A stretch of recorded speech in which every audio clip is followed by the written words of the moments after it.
दोस्तों अज वेठा आहियूं वेही कजोसि अॼु वेठा आहियूं असांजे दोस्तनि जे दावत ते ही नौजवाननि ते मानी ते इनवाइट कयो आहे वियाले दी तोरा तोरे मोरा वियाले दी तोरे मोरा ऐं लफ़्ज़ यादि पियो कयां इटालियन उन जे इलाइक़े में वेठा आहियूं मानी जी दावत कई आहे नौजवाननि ही सभु वेठा आहिनि मुख़्तलिफ़ मौज़ूअनि ते पंहिंजी ॻाल्हि ॿोल्हि थी आहे अॼु हिकिड़े नए मौज़ूअ ते था ॻाल्हायूं इटली में रोम में यूरोप में रहण ते त हीअ ॾिसो पिया त माण्हू ईंदा आहिनि ॿाहिरि घुमण उहे हूंदा आहिनि शॉपिंग्स कंदा आहिनि नाइट क्लब्स में वेंदा आहिनि डिस्कोथीज़ में वेंदा आहिनि ॿेड़ियुनि में चढ़ंदा आहिनि मूंखे रुॻो ॾिठो अथव त सॼो ॾींहुं या त दोस्तनि सां घर वेठो कचहरियूं कयां या वेठो नौजवाननि खे हाल वाल वठां त जीअं सिंध खे ख़बर पए पाकिस्तान खे ख़बर पए छा छा आहे मूंखे न शॉपिंग सां दिलचस्पी आहे न मूंखे कंहिं वञी जबल जी चोटी ते हथ लाइ अचण सां दिलचस्पी आहे कचहरियूं नवां आइडियाज़ नवां ख़्याल we are in hunt of new ideas so कचहरी आहे हेॾा असांजो मेज़बान वेठो आहे उनखां पुछूं था अदा थोरो वेझो अचोसि अदा छा नालो आहे साईं मोहम्मद जान गुदारो नालो मोहम्मद जान गुदारो ज़िलो नवाब शाह सकरन सकरन नवाब शाह छा पिया पढ़ो हिते मास्टर्स कयो आहे इकोनॉमिक्स में मास्टर्स पिया कयो हाणे ॿुधायो सिंध में सभु नौजवान पुछनि था सॼो ॾींहुं जेके दिलचस्पी आहे हिकिड़ा त उहे ठीकु आहिनि जिन खे दिमाग़ खयों बीठो आहे उहे वरी सवाल पुछंदा आहिनि छो वञूं ॿाहिरि छो अचिजे ॿाहिरि एक्सपोजर न आहे आइडियो न आहे त छा छा हिते हिननि खे फ़ाइदा थी सघनि था ज़रूरी न आहे हिते अची करे माण्हू परमनेंट रहे हिते सेटल थी वञे हिते अची करे माण्हू पढ़ाई करे थो सघे एक्सपीरियंस हासिल करे थो सघे पोइ मोटी वञी ॿिया बि हुते वसाइल आहिनि जंहिंमें तव्हां पंहिंजे जेके एक्सपीरियंस आहिनि इन्वेस्ट कंदव त हुते बि तव्हांखे फ़ाइदो थींदो अगरि करणु चाहियो था त उहो डिपेंड थो करे त तव्हांजे छा छा गोल्स आहिनि ठीक है भाई क्या नाम है आपका अब्दुलरहमान कहाँ से हैं लाहौर लाहौर में कहाँ से इकबाल टाउन। यहाँ क्या पढ़ रहे हैं मैं यहाँ पे मास्टर कर रहा हूँ ट्रांसपोर्ट इंजीनियरिंग में। ट्रांसपोर्ट इंजीनियरिंग लोग क्यों आए पाकिस्तान से बाहर निकल के पढ़ने के लिए क्यों आए उस पर भी डिपेंड करता है कि कोई तो अगर जा रहा है स्टडी के लिए जा रहा है अब वो भी डिपेंड करता है कि वो इटली में ही क्यों आ रहा है क्योंकि उसके अलावा भी बाकी काफ़ी ऑप्शन है इंग्लिश कंट्रीज भी अवेलेबल है तो डिपेंड करता है कि मैंने क्यों चूज़ किया मैंने इसलिए चूज़ किया कि यहाँ पे कॉस्ट कम है कॉस्ट ऑफ लिविंग कम है और स्कॉलरशिप है जी बिल्कुल स्कॉलरशिप मिलती है तो यानी ये नहीं है कि आपको अपने पेरेंट्स से पैसा लेना पड़े तो एनीवन कैन कम इजीली इसीलिए मैंने ये चूज़ किया था अदा हेॾा मुॾा खणीच माना ही नौजवान चवनि पिया हिन ॾाढो सुठी आर्ग्यूमेंट कई आहे ॿिन्ही दोस्तनि त हिकिड़ो हिन ज़बरदस्त ॻाल्हि कई गुदारे चई त हितां ज़रूरी थोरी आहे हिते रही पियो हितां अची नवां एक्सपोजर वठी नयूं शयूं सिखी वरी वञो पंहिंजे वतन पंहिंजे क़ौम पंहिंजे ज़िले तइलके खे वञी हुते बहितर कमु कयो पर पहिरीं त शइ सिखंदव न उहा सिखंदव थोरी तकलीफ़ करणी पवंदी हुन नौजवान लाहौर वारे ॻाल्हि कई आहे तंहिं चयो आहे त हिते कॉस्ट लिविंग कॉस्ट घटि आहे सस्तो आहे इटली कंपेरेटिवली रोम ऐं बाक़ी सही बि आहे मूं ॾिठो त जेको लंडन में आउं रहियो आहियां या न्यूयॉर्क या ॿियो जिते ऑस्ट्रेलिया में वियो आहियां ओॾां लिविंग कॉस्ट इवन पेरिस में तमामु महांगो आहे ऐं ज़्यूरिच ऐं हुअसि इंटरलैकन तमामु महांगो रूम कमरा खाधो हिननि खे थोरो रिलेटिवली सस्तो आहे ॿियो स्कॉलरशिप आहे जेका इहा 7,500 यूरो स्कॉलरशिप आहे इहा वॾी वॾी शइ आहे हिन में माण्हू 200-500 बचाए घर बि मोकिलीनि था ऐं 150 खां 200 यूरो जे विच में कमरो मिली थो वञे महीनो रहण लाइ हा दा शाह साहब नालो शाह साहब नालो सैयद मासूम मुस्तफ़ा नालो आहे ऐं मेरापुर सिटी डिस्ट्रिक्ट नौशहरा फिरोज़ खां तालुक़ु आहे ऐं जेको आहे हिते आउं मास्टर्स पियो कयां ट्रांसपोर्ट सिस्टम्स इंजीनियरिंग में छो नौजवान सिंध जो जेको मज़े सां बदीन दादू लाड़काणो शिकारपुर वेठो आहे सो मुल्क खां ॿाहिरि छो निकिरे सर असुल ॻाल्हि इहा आहे त इंसान जी नेचर में मुशक़त रखियल आहे क़ुर में बि इरशाद आहे त असां इंसान खे मुशक़त में पैदा कयो आहे त पाण खे ज़िंदा करण लाइ क़ुर्बानी करणी पवंदी तारीख़ में बि अॼु ताईं असां जिन जिन हस्तियुनि जा जिन जिन शख़्सियतुनि जा नाला ॾिठा आहिनि त उन्हनि जी का न का क़ुर्बानी आहे का न का स्ट्रगल आहे का न का एफर्ट आहे सो उहा एफर्ट करे यूरोप छो अचिजे उहा एफर्ट करे ज़िम्बाब्वे इथियोपिया सूडान न वञिजे सर कुझु ॻाल्हियूं अहिड़ियूं आहिनि जंहिंजे करे माना पंहिंजी हैसियत खे ॾिसी माण्हू एफर्ट उन हिसाब सां कंदो आहे पंहिंजी हिते वधीक सहूलियतूं आहिनि माना ॿियनि कंट्रीज़ जे मुक़ाबले में हिन कंट्री में इलाही वधीक सहूलियतूं आहिनि ओके अदा मेमन साहब हमारा तारुफ से ॿुधायो आपका तारुफ करवाएं मेरा नाम इसहाक आसिफ है मैं कराची की रिहाइश है मेरी मेमन है आप जी मैं मेमन हूँ और मैं मेमनों का क्या जाए, मेमनों तो फैक्ट्रियों के मालिक, इंडस्ट्रीज, जबरदस्त कारोबार, मेमन पढ़ाई के पीछे क्यों लगा है? बस ये है कि मेरे वालिद साहब भी थोड़ा परेशान है इस बात को लेके, उनको भी नहीं समझ में आई है और मैं भी समझने दे भी नहीं रहा उनको। जबरदस्त, ये सीक्रेट रखा हुआ है आपने। जी। हाँ, क्या पढ़ रहे हैं? मैं इकोनॉमिक्स में, मेरा मास्टर्स हुआ हुआ है सपिएंजा यूनिवर्सिटी ऑफ रोम से, और अभी मैं जॉब हंट पे हूँ यहाँ पे। तो बस अल्लाह ताला ने। यूरोप क्यों आया जाए? हमारे नौजवान पाकिस्तान के क्यों आए? यूरोप के अंदर जब आप पाकिस्तान में होते हो तो आपके दोनों तरफ एक डायरेक्शन जो है ना, आपके पास कोई डायरेक्शन नहीं होती है। आप सिर्फ एक घोड़े की रेस में दौड़ रहे होते हो सीधे सीधे। जब आप यूरोप आते हो तो आपके जो पट्टियाँ होती हैं वो खुलती हैं और आप देखते हो कि ये है असल लैंड ऑफ अपॉर्चुनिटीज़ है। यहाँ पे आपको और भी एक्सपोजर मिलता है, सिर्फ एक्सपोजर नहीं होता, आपको बहुत सारी अपॉर्चुनिटीज़ मिलती हैं। जैसे मोहम्मद जान गुदारो जर्मनी से होकर आया, मैं स्वीडन से होकर आया, ये लोग अभी पोलैंड जा रहे हैं, अभी आप एक दो लोगों से और मिलेंगे। तो सिर्फ आपके पास एक अपॉर्चुनिटी नहीं होती, आप यहाँ पे आके और 10 कंट्रीज में जाके पढ़ सकते हो और फ्री ऑफ कॉस्ट पढ़ सकते हो। ये भी एक एक्सपोजर है। तो मेरा बाहर आने का ये मकसद था कि मैं यूरोप को एक्सपोजर लूँ, मैं पढ़ूँ यहाँ पे, इनसे सीखूं कि ये लोग किस तरह रहते हैं, किस तरह खुश रहते हैं। तो मेरा ये एक मौका था। हाणे ही जेको शाह साहब आहे मेहरापुर वारो, उन्हनि बि ज़बरदस्त ॻाल्हि कई। उन क़ुर पाक जो हवालो ॾिनो ऐं पंहिंजो जेको नबी पाक आहे हुज़ूर अकरम सल्लल्लाहु अलैहि वसल्लम, हुज़ूर जिन बि चयो आहे त इल्मु हासिल कयो, भले उन लाइ तव्हांखे चीन वञिणो पए, ऐं ॿियो चयल आहे त पींघे खां क़बर ताईं इल्मु हासिल कयो। कॾहिं इहो सोचियो अथव त हुज़ूर सल्लल्लाहु अलैहि वसल्लम इहो छो चयो चीन वञो? इन करे जो चीन अरबुस्तान खां इलाही परे हो।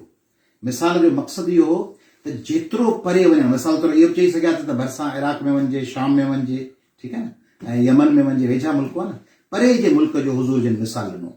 माना इल्म जी तलब में जेतिरो परे वञो जेतिरियूं मुश्किलातूं। अच्छा ॿियो ॾिसो, अरबुस्तान जी ज़बान अरबी हुई, चीन जी ज़बान बि ॿी, पंध बि परे, मौसमूं बि ॿियूं। त माना ॿियनि मौसमनि में वञो, ॿियनि ज़बानुनि में वञो, ॿियनि सकाफ़तुनि में वञो, ॿियनि पंधनि ते वञो, तकलीफ़ करे वञो। छाकाणि त के सुठी शइ जी जुस्तजू लाइ तव्हां पंधु कयो, अज़ाब खणो, मुश्किल, जेको नौजवान चयो त मुश्किलातूं खणो, तकलीफ़ूं खणो, तकलीफ़ूं खणी वॾा कम कयो। हा दा जर्मिया। मेरा नाम जरमाया है, मैं कराची से बिलोंग करता हूँ, क्रिश्चियन कम्युनिटी से बिलोंग करता हूँ और यहाँ पे मास्टर्स कर रहा हूँ MBA सप्लाई चेन में। क्यों आया जाए यूरोप, क्यों आया जाए? मेमन ने ज़बरदस्त बताया। आप उस पर कोई मजीद चीज़ें ऐड करना चाहें कि यूरोप क्यों आया जाए, इटली क्यों आया जाए, रोम क्यों आया जाए? सबने बहुत, मेरे दोस्तों ने बहुत अच्छे अच्छे रीजंस दिए। मैं सबसे ही सेकंड करना चाहूँगा। मैं ये कहना चाहूँगा, मैं अपना पर्सनल अगर एग्जाम्पल दूँ तो मैं ये चाहता था और मैं ये अभी भी इस चीज़ में बिलीव करता हूँ कि प्रदेश जो है आपका एक कंफर्ट जोन से अलग चीज़ है। तो मैं ये कहूँगा कि इंसान को अपने कंफर्ट जोन से बाहर जब तक नहीं हम आएंगे तब तक हम सीख नहीं सकते। यहाँ पर इतनी ज़्यादा कम्युनिटीज़ हैं, हर रंग, नस्ल, लैंग्वेज में बात करने वाले, उनका रहने का तरीका हमसे बहुत फ़र्क है। तो यहाँ से हम मतलब अगर 100 चीज़ें अपना घर छोड़ के आ रहे हैं तो यहाँ उससे ज़्यादा चीज़ें हम सीखते हैं। मुश्किलातें क्या है? मुश्किलातें ये जब है एक कि पहला जो महीना होता है फर्स्ट मंथ, उसमें मुश्किलातें क्या होती हैं?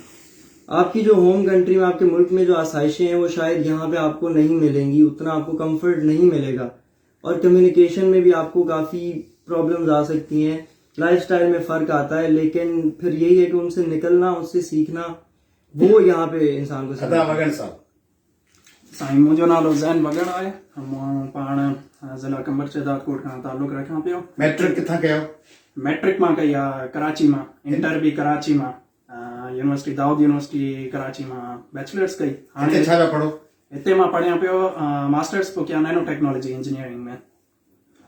छो रहिजे यूरोप, छो रहिजे? कराची में नौकरी करे, कमर शहजादकोट में फर्स्ट क्लास घर ठाराए, तूं उते 17 ग्रेड जी नौकरी वठी, कमीशन पास करे, पोइ 50,000 लख रुपयो पगार, 10-15 लख रिश्वत, इंजीनियर आहीं, पोइ अंधी कमाई, वेठो लुट पाकिस्तान के सिंध के तबाह करे, खाई कटे सभु ऑफिसूं खाई, बसि ओगरब न ॾे, ईअं छो नथो करे? साईं ॾिसो, सभिनि खां पहिरियां इंसान ॾिसंदो आहे त किथे हुनजी लाइफ जेका आहे उहा लग्जरियस थी सघे। इंसान ॻोठ में वेठो आहे, हाणे ॻोठ खां निकिरी माण्हू अचे थो हुन शहर में, मिसाल जे तौर ते पहुतो कराची में, उते पहुतो हुन ॾिठो यार हिते त अञा वधीक अपॉर्चुनिटीज़ आहिनि, हिते अञा वधीक माना मां स्किल्स वग़ैरह सिखी थो सघां। उनखां पोइ उतां खां वरी माण्हू कोशिशि करे थो त अञा अॻिते वधां, उहो निकितो ॿियनि कंट्रीज़ में निकितो, उते हुन शयूं ॾिठियूं, ठीकु आहे। हिते हाणे यूरोप अचण जो मक़सदु इहो आहे त हिते असां आयासीं, हाणे नैनो टेक्नोलॉजी हिकिड़ी नई फील्ड आहे, दुनिया सॼी दुनिया में हिन ते रिसर्च थी हले, त हितां असां हिन रिसर्च खे गेन करे असां ज़रूरी न आहे त हिते ई रहूं, असां वापसि वञूं पंहिंजे कंट्री। ऐं दुनिया जो माना हिन टाइम ते दस्तूर इहो ई आहे त ऐं जे असांखे दुनिया में कॉम्पिटिशन करिणो आहे, ॿियनि मुल्कनि सां असांखे कम्पीट करिणो आहे, त असांखे टेक्नोलॉजिकल वाइज़ स्ट्रॉन्ग थियणो पवंदो। ठीकु आहे अदा। हा तारफ़ हारिस अहमद पेचुओ, ॻोठ पेचुआ, ज़िलो कंबर शहजादकोट। पढ़ाई साईं असांजी कराची थी, नंढाप खां ओ लेवल जे लेवल बि हुते कईसीं, बाक़ी बैचलर्स बि हिते कई आहे 3 सालनि जी, हाणे मास्टर्स हले थी MBA सप्लाई चेन में। सप्लाई चेन छा आहे? साईं इहो MBA जो हिकिड़ो फील्ड आहे, सप्लाई चेन मैनेजमेंट, जंहिंमें सभु लॉजिस्टिक्स वग़ैरह इहे सभु उन में कवर फील्ड आहिनि। ज़बरदस्त। अदा असांजो वेठो आहे UN जो हिकिड़ो अहम साहब वेठो आहे, साहब खां पुछूं था जेके हिते यूथ अचे थो उनखे अब्दुल सत्तार नायो साहब, ऐं नायो साहब चवंदो आहे त आउं आहियां अलाए न आहियां, तंहिंजे करे मुंहिंजी ज़ात आहे नायो। हाणे तव्हां ॿुधायो त जेके शागिर्द अचनि था, कल्ह चोॾहीं हुन नालो नथा खणूं, कल्ह चोॾहीं जो हमरा मसइले में लॻो पियो आहे, छो त वापसि थो वञा नथो रहे, त हिते जेके नौजवान अचनि था पोइ उहे काइल कीअं था थियनि, शुरू में होम सिकनेस, पोइ छा थो थिए? मुंहिंजो जेको आइडियो इहो आहे त हर माण्हू खे निकिरणु घुरिजे, चाहे उहो पढ़ो हुजे, नौजवान हुजे, बस आहे पंहिंजे शहर खां ॿिए शहर, पंहिंजे मुल्क खां ॿिए मुल्क, हिकिड़े कॉन्टिनेंट खां ॿिए कॉन्टिनेंट, जेतिरो माण्हू निकिरंदो सिखंदो।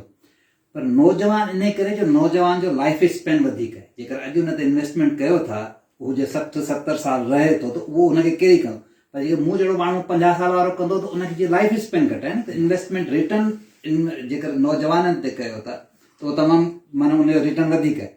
सो हर नौजवान खे निकिरणु घुरिजे, पोइ वस आहे केतिरे वक़्त में सेट थो थी वञे, मूंखे केतिरो वक़्तु प्रॉब्लम थो थिए? साईं प्रॉब्लम नथो थिए, माण्हू जेकर सेट थियणु चाहे न त को मसइलो ई कोन्हे, भला हाणे हिते त माण्हू ई था रहनि, हुनजो कल्चर डिफरेंट आहे, वैल्यूज़ डिफरेंट, माण्हू सिखी थो वञे, इहा कहिड़ी ॻाल्हि आहे। जे एडजस्ट थियणु चाहे त को एॾो वॾो मसइलो ई कोन्हे। मूंखे किथे मां हेतिरा मुल्क घुमिया, मूंखे किथे एडजस्ट थियण में प्रॉब्लम कोन थियो। कैमरा वठो। हा अचो अदा, हाणे साईं जो गदारे साहब जो अदा। गुदारा साहब तूं ॿुधाए, तूं हिकिड़ो त ज़बरदस्त तुंहिंजे कपिड़नि जो डिज़ाइन, तुंहिंजी चडियूं, तुंहिंजियूं कमीसूं, मूंखे लॻो त तूं को ब्राज़ील मां, को साउथ अमेरिका मां किथां आयो हुई, तंहिंजे करे मां यूरोप गोए मां। हाणे तूं ॿुधाए त हिते मज़ा कहिड़ा आहिनि? हिकिड़ा त कोन ॿुधाए सघंदे, जे ॿुधाए सघी त ॿुधाए।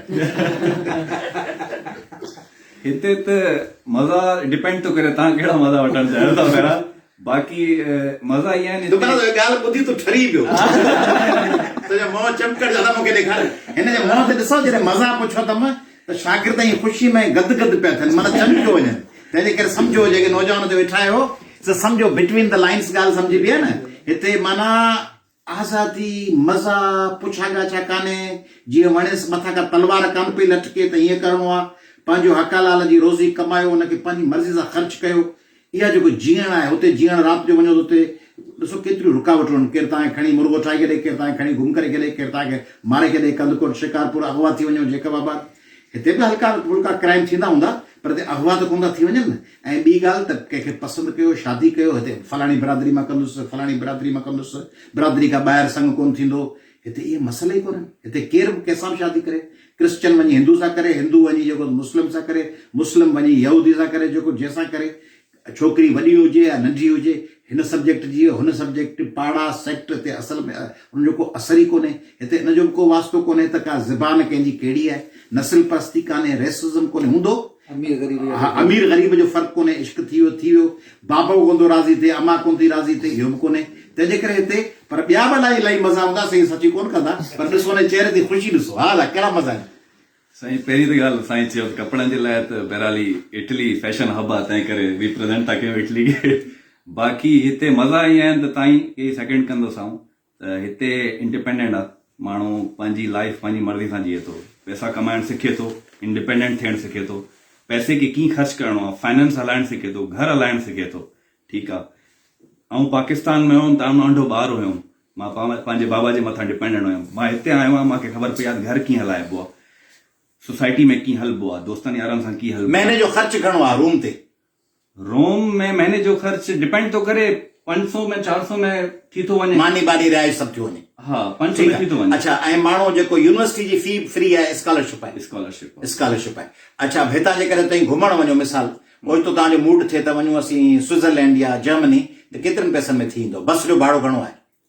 बस जो भाड़ो डिपेंड थो करे, 3 यूरो में तव्हांखे फिलिक्स बस 30 यूरो में 30 यूरो में फ्लिक्स बस। 30 यूरो ख़बर अथव घणा थिया? 30 यूरो था 9,000 रुपया पाकिस्तानी 9,000 में हितां वञी स्विट्जरलैंड थी ईंदो। कल्ह हिकिड़ो हमरा वियो आहे, कल्ह नौजवान हिकिड़ो वियो आहे हितां असांजो लालचंद साहब बोलोनिया वियो आहे। उनजो ओट मोट बस जो भाड़ो 18 यूरो, 4 कलाक जी ड्राइव हुई। 18 यूरो माना तक़रीबन घणा थिया? 18 यूरो वञी थिया 4,500 उनमें ओट मोट ऐं 5 कलाक जी ड्राइव। तंहिंजे करे हिते सस्ताई इलाही आहे केतिरनि शयुनि में। हितां हीअं चढ़ो 27 मुल्कनि जी ही जेका शेंगन आहे, इहा 27 मुल्कनि जी वीज़ा आहे। हितां चढ़ी हलिया वञो स्कैंडिनेविया, हुतां स्वीडन हलिया वञो, फिनलैंड हलिया वञो लिटविया ऐं लिथुवेनिया ऐं हलियो वञो प्राग, ऐं हितां घुमी फिरी बुडापेस्ट मां थींदा, वरी पेरिस मां थींदा, वरी हलिया वञो फ्रैंकफर्ट ऐं म्यूनिख, उतां फिरी हलिया वञो त वरी नॉर्वे में ओस्लो हलिया वञो, पिया घुमो, वरी बार्सिलोना वञी हेॾां लही पोर्चुगाल मां वञी लिस्बन मां थी जेॾा वणेसि तेॾा पिया घुमो, मज़े ई मज़ा आहिनि, को हिसाब कोन्हे। मूं टिकट वरिती हुई माना सोफिया जी बुल्गारिया जी, रिटर्न टिकट मूंखे 26 यूरो में 26 यूरो में पई। 6 ॼणा 12 यूरो में विया। 12 यार। हाणे तो ॿुधाए त हितां जेको घुमण फिरण आहे उनमें का झल पल आहे त केॾां वञो? न बॉर्डर फ्री कंट्रीज़ आहिनि टोटली, बॉर्डर फ्री आहिनि, जेॾां वणेसि तेॾां वञो। अदा शाह साहब, हितां नालो छा अथई? सैयद मासूम मुस्तफ़ा। मासूम मुस्तफ़ा। अदा मासूम अहीं लाइ कोन्हे, पर ठीकु आहे। हाणे मासूम तूं ॿुधाए त मज़ा कहिड़ा आहिनि हिते? सर 7 वंडर्स ऑफ वर्ल्ड मां जेके 2 वंडर्स हिते बि आहिनि। माण्हू जे घुमण चाहे त कंपेयर कर इटली खे, फ्रांस खे, जर्मनी खे, किथे वधीक शागिर्द पाकिस्तानी शागिर्दनि लाइ वधीक मौक़ा किथे आहिनि? मुंहिंजे नज़रिए में इटली में इलाही वधीक मौक़ा आहिनि। इटली में वधीक आहिनि। अदा हेॾा वॻण ते खणी अदा वॻण ॿुधाए त जेकॾहिं इटली खे पाण कंपेयर कयूं त इटली खां पोइ 2, 3, 4 नंबर ते कहिड़ा? मिसाल कंहिंजी इटली में दाख़िला न थिए त पोइ केॾां वञे? यूरोप में केॾां वञे? इटली में दाख़िला कोन थी थिए त उहो फ्रांस वञी थो सघे, इन खां अलावा जर्मनी वञी थो सघे, नॉर्वे वञी थो सघे, इन खां अलावा हू नेदरलैंड बि वञी थो सघे, रोमेनिया वञी थो सघे। Different countries in process complete, सभिनि जो सेम ही आहे। बस तव्हांखे स्कॉलरशिप के जर्बिया कहाँ मौके हैं ज्यादा इस इटली के अलावा? सर इटली के अलावा स्कॉलरशिप के मौके आपको हंगरी में भी मिल जाते हैं। हंगरी में कॉस्ट ऑफ लिविंग भी इतनी ज़्यादा नहीं है एज कम्पेयर टू अदर दूसरे जो हमारे यूरोप के ममालिक हैं, जैसे फ्रांस है, जर्मनी है। वहाँ पे स्कॉलरशिप के चांस कम है, थोड़ा कम है। कौन सी जगहों पे इटली में दाखिला के लिए कौन कौन सी चीजें चाहिए पाकिस्तानी तालिब इल्म को? क्या होना चाहिए? सच तो कुछ भी नहीं चाहिए, यानी कि वहाँ से एटलीस्ट डिग्री की हो। अगर बैचलर के लिए आ रहे हैं तो वहाँ पे आपने एफएससी इंटर किया हो, उसमें कंप्लीट हो। बाकी डॉक्यूमेंट आपके जो चीज़ सबसे मुश्किल होगी वो होगी आपने बैंक स्टेटमेंट अरेंज करनी है। ठीक है। अदा ॿुधाए त दाख़िला जे लाइ छा छा खपे हिते? साईं अगरि बैचलर्स में जीअं अब्दुल ॻाल्हि कई त तव्हांजी मैट्रिक थियल हुजे, ओ लेवल्स थियल हुजे, उन खां पोइ तव्हांजो आइल्ट्स अगरि तव्हां करे था सघो त आइल्ट्स करे छॾियो। सभु यूनिवर्सिटियुनि जी रिक्वायरमेंट न आहे, पर किथे किथे आइल्ट्स बि हली थी वञे, उन सां प्रोफाइल तव्हांजी स्ट्रॉन्ग थी थिए। बसि बाक़ी सभु एजुकेशनल डॉक्यूमेंट्स, वधीक कुझु न। ठीकु आहे। अदा तव्हां छा कंदव हितां पढ़ण खां पोइ? हिते ई रहंदव? न, असां इटली खां मूव थियण जो इरादो आहे, छो त इटली जेको आहे हिते मोस्टली जॉब इंजीनियर ऐं IT वारनि जी आहिनि। असां मैनेजमेंट मार्केटिंग जा स्टूडेंट्स आहियूं, त असांजी ज़्यादातर जॉब जेके आहिनि नीदरलैंड में आहिनि, हॉलैंड में। हा, त असां हॉलैंड मूव थियण जे लाइ प्लान था कयूं। ठीकु आहे। अदा हाणे कंक्लूड था कयूं। आउं ॾाढो ख़ुशि थियो आहियां ॻाल्हियूं ॿुधी, पर टाइम वीडियो में तव्हांखे कल्ह ॿुधायूं त घटि आहे। मूंखे ॾाढो मज़ो आयो आहे ऐं मुंहिंजी जल्द वापसी बि आहे। ऐं मूंखे हिते जे शागिर्दनि में जेको प्यारु नज़र आयो आहे, नौजवाननि में ख़ासि तौर ते मूंखे जंहिं तइदाद में सिंधी शागिर्द नज़र आया आहिनि हिते, I am really inspired by them, by their efforts, by their commitment, by their firmness, consistency. पाण वटि firmness ऐं consistency घटि आहे। पाण हिकिड़ी आइडिया करे ॿिए ॾींहुं वरी ॿिए खे लॻंदा आहियूं। इलाही माण्हू तव्हांखे ॻोल्हींदे नज़र ईंदा त हीअं कयूं स्कॉलरशिप, हफ़्ते खां पोइ थकिजी पवंदा। इहा ॻाल्हि यादि रखो। तव्हां मां जेको थकिजी पियो, 5 ॾींहं जज़्बो आयाज़ पली जी वीडियो आई आहे, ॾिसूं था ऐं हलां थो रोम, पोइ 4 ॾींहंनि खां पोइ पासपोर्ट लाइ धिका खारायूंसि या मार्कशीट कोन निकिती, पोइ चई छॾ रोम जी पचर यार, हिते ई ठठ लॻा पिया आहिनि। पंहिंजो नौजवान जल्दी शयुनि मां बेज़ार थो थिए। ॿाहिरि मुल्कनि में माण्हू उहे ईंदा जेके शयुनि मां जल्दी बेज़ार न थियनि, जेके 2, 3, 4 महीना जदोजहद कनि, पोइ जे वीज़ा रद्द थिए वरी ॿियो दफ़ो अटेम्प्ट कनि, वरी रद्द थिए वरी अटेम्प्ट कनि, वरी इटली न मिले त हंगरी वञनि, हंगरी न मिले जर्मनी वञनि। जेको ईअं कंदो सो चढ़ी वेंदो। ऐं मूंखे पक आहे, मूं टारगेट रखियो आहे, दोस्तनि खे चयो अथमि त 2025 में पाण 5 खां 10 हज़ार माण्हू यूरोप पिया आणियूं, शागिर्द जेके हिते अची पढ़नि। ऐं मूंखे उमेद आहे तव्हां महिनत कंदव। असांजी छोकिरियूं जेके मूंखे ॾिसनि पियूं, अॼु बि हिकिड़ी छोकिरी फ़ोन कयो, साहिल सतार साईं वेठो, चई तव्हांजी आऊं बदीन में पई ॾिसां वीडियो, ही वायरल थी वयूं आहिनि। मुंहिंजूं गुज़िरियल 2-3 ॾींहनि जूं 2-2, 5-5, 10 लख माण्हू पिया ॾिसनि। तंहिंजे करे उहे जेके ॾिसनि पिया, असांजूं न्याणियूं ॾिसनि पियूं, से न्याणियूं निकिरनि ऐं उहे रुगो पंहिंजे पीउ ऐं वॾे भाउ ते न छॾीनि। पाण गूगल रुगो ॿियनि फिल्मूं ॻोल्हण लाइ कोन्हे, गूगल रुगो इन लाइ कोन्हे त वेब सीरीज़ ॻोल्हियो, गूगल ज़रिए स्कॉलरशिप्स ॻोल्हियो, मुख़्तलिफ़ यूनिवर्सिटीज़ जे पेजिस ते वञो, हंट कयो, ॿियनि जे ग्रुप्स में वञो, दोस्तनि यूथ जे उतां ॻोल्हियो ऐं असांजूं अदियूं ॿाहिरि निकिरनि। महिरबानी।